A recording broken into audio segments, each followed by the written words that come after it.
Paano mo malalaman kung ang nararamdaman mong lungkot ay posibleng clinical depression? Ano-ano ang mga dahilan or causes ng tinatawag na depression? Ang mga na-experience natin during the quarantine period dahil sa COVID-19 ay posible ba maging dahilan ng pagkakaroon ng depression? Lungkot, pagod, saya, pag-asa. Ako si Doc Eric Batikan, isang clinical psychologist.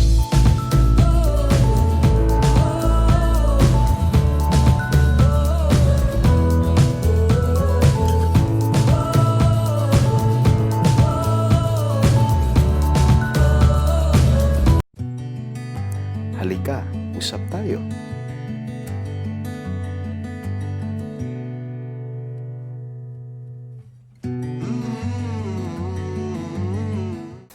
Ako si Doc Eric Batikan, isang clinical psychologist, at bago natin sagutin ang mga katanungan na yan, ay gusto ko sanang humingi ng konting tulong sa mga nanonood ngayon. Please subscribe to my channel and don't forget to click the notification bell to alert you of my newest video. And thank you so much for watching my very first episode of Buhay at Pag-ibig. This is vlog number 1. Tulungan po ninyo ako to reach my first 1,000 subscribers. Maraming salamat po. Also, don't forget to comment now down below topics that you want us to discuss or yung mga gusto nyong pag-usapan sa next na mga episodes namin dito po sa Buhay at Pag-ibig. As announced in my FB page, Dr. Eric Batikan, nag-ask po ako ng tanong or humingi ako ng mga suggestions sa mga kaibigan ko sa Facebook kung ano yung mga topics na gusto nilang i-discuss ko dito sa vlog na ito. And may napili po akong tatlo. Ang first one is si Roel Kenneth Acero Felices. And ang sabi po niya, gusto yung makahingi ng tips to keep your mental health healthy during the quarantine. And meron din pong isa, si Daphne Kim. Gusto niyong pag-usapan yung mood disorders. And yung pangatlo po na napili namin ay si Ispoy Nebria. Ang suggestion niya po ay humingi din ng mga new normal survival tips. Pero sa lahat po na nag-comment doon sa Facebook account ko, maraming salamat po. And rest assured na lahat po ng mga suggestions ninyo ay tinitake note po namin, and there will come a time, meron po tayong mga upcoming episodes to discuss those topics na gusto niyo pong mapanood dito sa vlog. To begin with, yung COVID-19 ay sobrang napakahirap na sakit or virus because hindi lang ito ang pamilya natin naapektuhan, hindi lang ikaw naapektuhan, kundi yung buong bansa natin, even the entire world is really being affected by this kind of disease. And talagang nagbago ang lahat nung dumating itong sakit na to sometime when we first heard of it, probably sa news last January or February of this year, or even in December of 2019.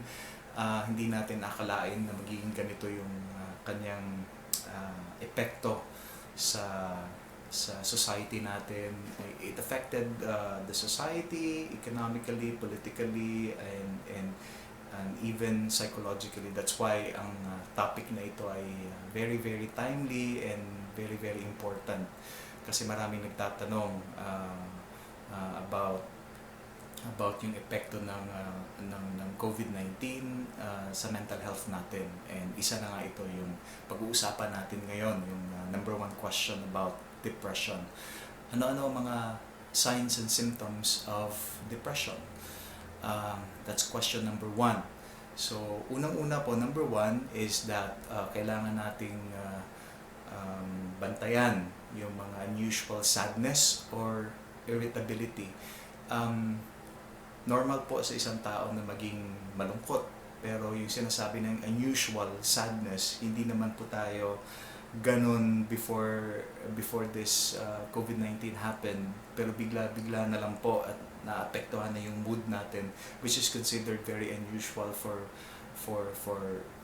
other people, na napapansin nila na nag-iiba yung mood mo, and then nagiging irritable ka sa mga konting bagay. So that's one sign and symptom of depression, yung unusual sadness or irritability. Number 2, loss of interest in activities that you once enjoyed, meaning yung mga bagay-bagay na ginagawa mo before na nag-enjoy ka, ngayon para nawawala na yung saysay, nawawala na yung meaning.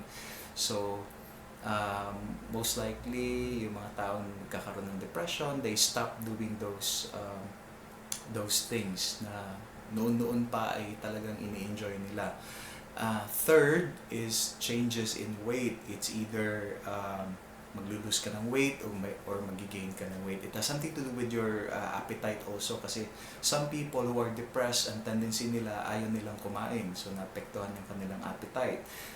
Tendency is that you lose weight, or for some people as a coping mechanism ay mas dadami yung amount ng food na kinakain nila, so that's why they also gain weight. So you have to be very very careful, and you have to observe and record kung tumataas or bumababa yung timbang natin.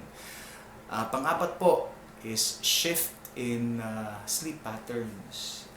Dalawa din po ang posibleng mangyayari niyan. It's either hindi ka nakakatulog or too much sleep, meaning you just want to spend more time in your room sleeping, doing nothing. So kung yan po ay na-experience niyo during the quarantine or during the pandemic, possible po na meron kayong tinatawag na depression.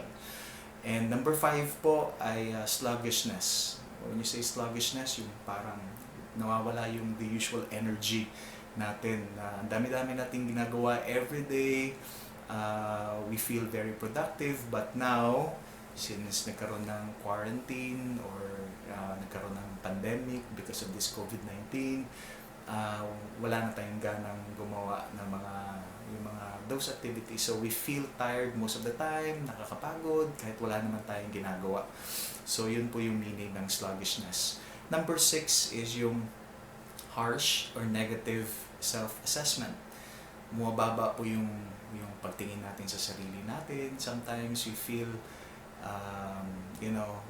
parang wala tayong nagagawa sa buhay natin. We feel na parang failure po tayo, or I'm ugly. Nagiging parang critical po tayo sa sarili natin. And yun po ang one of the signs and symptoms of depression. Number 7 po, feelings of worthlessness and hopelessness. Dahil sa mga nangyayari sa paligid, parang feeling natin wala nang pag-asa yung buhay, na wala nang worth para mabuhay, wala nang reason para maging hopeful sa future natin. So yun po ang number 7. Number 8, thought of or attempts of suicide. Ang pagpapakamatay. Marami po tayong nababalitaan sa social media, even sa news natin on TV or radio, na most ng mga tao na nagkakaroon ng depression ay they also attempt or thought of suicide, pagpapakamatay. In fact, a big percentage of people na diagnosed with depression have suicide attempts. Maybe 70 to 90% of them talaga merong component ng suicide. Lahat po yung nabanggit ko kanina, yung at least yung 8, kung mostly meron pong mga signs and symptoms na consistent. When you say consistent, nandiyan po for the last 2 weeks, possible po na merong depression. So, ang pinapaalala ko lang po na dapat kung meron kayong feeling na parang pasok lahat ng mga nasabi ko kanina, it's very very important for us to consult a psychiatrist, medical doctor or a psychologist para po magkaroon ng proper assessment kung talagang ito ba'y pangkaraniwang kalungkutan lang, kasi hindi naman po tayo perfect, hindi rin po all the time na happy tayo. Minsan nakakaranas po tayo ng kalungkutan, pero ang time period po na para makonsider natin na posibleng depression nga ito is that dapat pasok dun sa 14 days or 2 weeks pag medyo mahabang panahon na po na nararamdaman natin yung mga sintomas, yung mga signs and symptoms na nabanggit ko kanina, ay kailangan na po nating magpakonsulta sa eksperto para tayo ay ma-assess properly. Alright, so question number 2. Ano-ano mga dahilan or causes ng tinatawag na depression? Before ko po i-answer yung ang question number 2, I think kailangan ko munang sagutin yung question number 3. If yung quarantine ba ng dahil sa COVID-19 ay posibleng maging dahilan ng pagkakaroon ng depression? The answer is yes. Dahil sa na-isolate po yung sarili natin sa the rest of the world and sa ibang tao dahil po nakastay tayo sa bahay most of the time for weeks. Merong nag-degenerate po siya ng feelings of yung parang pakiramdam na you feel isolated and you feel lonely. Posible po maging dahilan yun para magkaroon tayo ng depression. But another answer is also no, because ang pagkakaroon ng depression po ay maraming factors po yan. Posible po isang triggering factor lang ay yung pagkakaroon ng quarantine ngayon dahil sa COVID-19, at marami pa mga malalalim dahilan kung bakit tayo merong depression. It's just that naging trigger yung quarantine period na to dahil sa tumaas yung anxiety natin, and then yung stress level natin talagang tumaas din, and then nagkakaroon tayo ng mga problems, especially sa finances. Marami pong mga kapatid natin, ng mga kaibigan na nawalan ng trabaho dahil po yung kumpanya nila ay nag-close ng dahil sa pandemic. So merong parang feeling of uncertainty. Ano kayong mangyayari sa buhay ko in the future? Will I able to survive this crisis? So parang doon nagkakaroon ng realization, and nagiging trigger po siya ng posibleng pagkakaroon natin ng depression. Pero may mga malalalim po na dahilan kung bakit ang tao ay nagkakaroon ng depression. Number 1 po dyan is yung abuse. Kung nakaranas tayo ng physical, sexual, or emotional abuse nung bata pa tayo, posible pong maging dahilan yan or factor kung bakit yung tao nagkakadevelop ng depression. Second is yung conflict sa family. So ask po natin yung mga sarili natin, kamusta po yung relationship natin sa mga family members natin? Is it healthy or not? Parati ba tayo nag-aaway sa mga magulang natin, parents natin, mga kapatid? Normal lang po na mayroong conflict, but mas maganda siguro i-assess natin yung overall relationship quality natin sa mga family members natin para malaman natin if it's healthy or not. Third is kung merong namamatay or may death. Hindi lang po tao, pwede pong pet. Like yung favorite aso ninyo namatay. So that's one of the possible causes of depression. Nagkakaroon tayo ng feeling of loneliness, yung unhappiness because nawala yung pinaka-importanting tao or bagay sa ating buhay. Loss, pwede rin pong material, pagkawala ng trabaho, lalong-lalo na ngayon dahil sa mayroon tayong pandemic, dahil sa COVID-19, posible yung tao magkaroon ng depression dahil nawalan siya ng trabaho or source of income. Number 4 po is yung genetics, meaning to say, nasa dugo po natin yun, meaning namana po natin. So, napaka-importante po na dapat tingnan natin yung history ng family natin, kung meron bang family members or relatives na meron ding psychological disorder or nagkaroon ng depression. Kasi mas mataas po yung risk natin or yung possibility na pwede din tayong mag-suffer ng depression. Tapos po yung mga major events.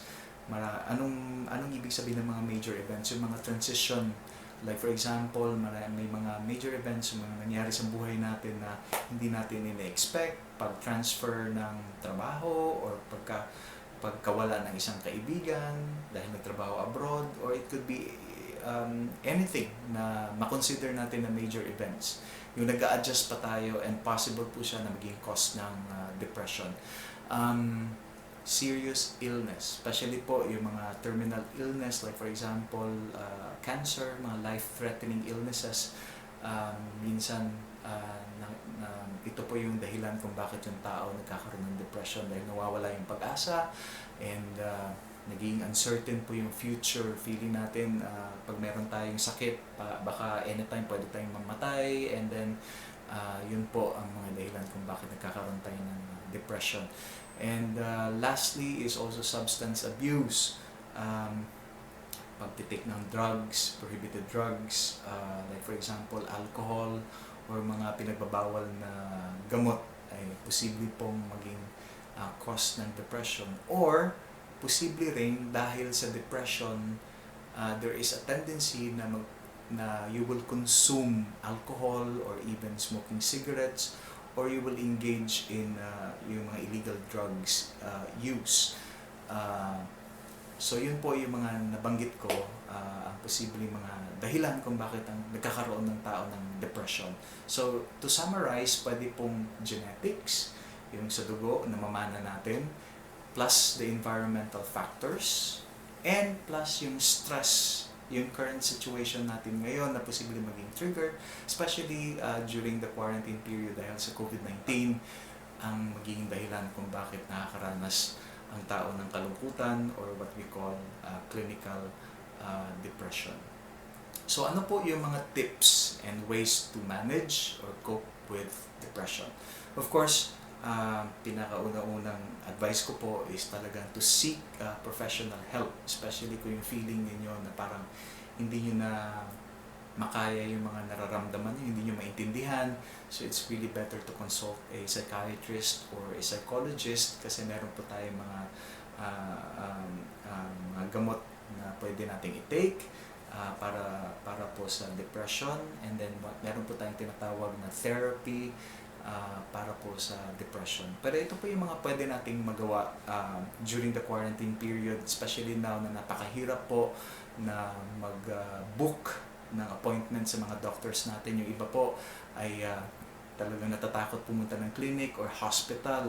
So paano po yun? So ito po yung mga tips and mga ways how to manage your depression. Number one po is yung healthy distraction. Meaning, dahil itong COVID-19, napaka-negatibo overall, gusto mong iwala yung attention mo dun sa COVID-19 and instead make it more positive instead of negative. Like for example, think about ways, yung halimbawa yung mga instead of thinking about yung COVID-19, bakit hindi mo i-devote yung time mo to other things na maging productive ka? For example, gardening or cooking. Sa Facebook po, ang dami ng nahuhumaling dun sa gardening. In fact, ang daming dahil sa COVID-19, dahil sa quarantine, ang dami naman binili ng mga plants, mga ornamental plants, even yung flowers and vegetables, sinatanim para po tumubo, pwede pong makain, at saka yung mga ornamental plants. It gives a sense of at least parang stability and happiness kung may nakikita kang bulaklak everyday, or meron kang na-harvest na fruits and vegetables, or even to see your plants growing healthy sa bahay, nakakawala po ng kaba, nakakawala ng kalungkutan, kumbaga. So yun po, healthy distraction po yung tawag dyan, and pwede po natin gamitin yun para makontrol natin, ma-manage natin yung depression. Number 2 is find simple sources of joy. Like for example, music. Makinig tayo sa mga songs na favorite natin, nakaka-relax. Or nung wala pa yung pandemic, hindi masyado natin papansin yung mga pets natin. Like for example, mga aso at pusa na nasa bahay. Ngayon, we can play with them. Pwede po tayong makipaglaro sa mga pets natin, dogs and cats. These are simple joy na mga simple things na nakakaligtaan natin before, but now we have more time. So kaya nagkakaroon ng na-appreciate natin na nakaka-enjoy pala makinig ng music, or to just have to spend some time with your cats and dogs, or even with members of the family. Dati-dati, dumadating ka ng bahay gabi, hindi mo na napapansin yung mga kapamilya mo, but this time, because you don't have a choice, nasa isang bahay lang kayo, so you're spending more time chatting and talking with them. So parang na-improve yung relationship. So ito yung sinasabi natin, simple sources of joy. Number 3, limit your consumption of news. Dahil sa kapapanood po natin ng mga news sa TV or even sa dyaryo or sa internet, it affects our mood, or even yung tumataas yung stress natin, yung anxiety natin. So hindi rin po maganda. So I suggest na i-limit po natin yung consumption natin sa mga news, especially pag masyado ng negative. It's good to take a break once in a while. Okay? And of course, maintain a routine. Kung ano po yung ginagawa natin every day before the pandemic, before this quarantine, pwede po natin ipagpatuloy kahit nasa bahay lang po tayo, and we feel very, very productive. So hindi po ibig sabihin na pag naka-quarantine tayo, wala na po tayong gagawin. Ang dami-dami pong pwedeng gawin kahit po nasa bahay po tayo. So maintain that kind of routine. Express gratitude. Nagpapasalamat po tayo na kahit na merong crisis ngayon at sobrang hirap na hirap tayo sa buhay, pero nagpapasalamat pa rin tayo, at ito, at least nakaka-survive tayo, at least may nakakain araw-araw, at least healthy pa rin tayo, kumbaga, kahit na merong pandemic. Okay? So we have to be grateful, we have to thank yung